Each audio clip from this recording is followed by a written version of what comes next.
समझेगा ना सब वही बा हमारे भाई की तरह है और मैं इनके लिए आया कि आप लोग खेसारी के सम्मान में जाएंगे ना। तो दोस्तों पवन भैया के प्रचार में अभी तक नज़र नहीं आए हैं हमारे खेसारी भैया ने, लेकिन आना चाहिए या नहीं आप लोग नीचे कमेंट बॉक्स में बताइएगा। खेसारी भैया और पवन भैया का जोड़ी कैसा रहेगा जब प्रचार में दोनों आदमी शामिल होंगे। बिहार से मैं इसीलिए आया हूँ और बिहार में आज बिहार का नहीं, मुझे लगता है कि मैं पूरे देश का हूँ। आप लोगों का आशीर्वाद में जहाँ जाता है वहाँ मिलता है और खेसारी सिर्फ बिहार का नहीं बल्कि पूरे हिंदुस्तान का हो गया है।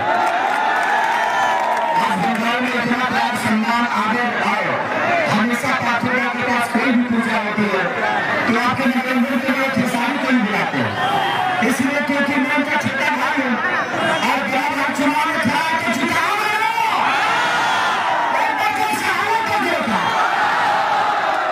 I love you.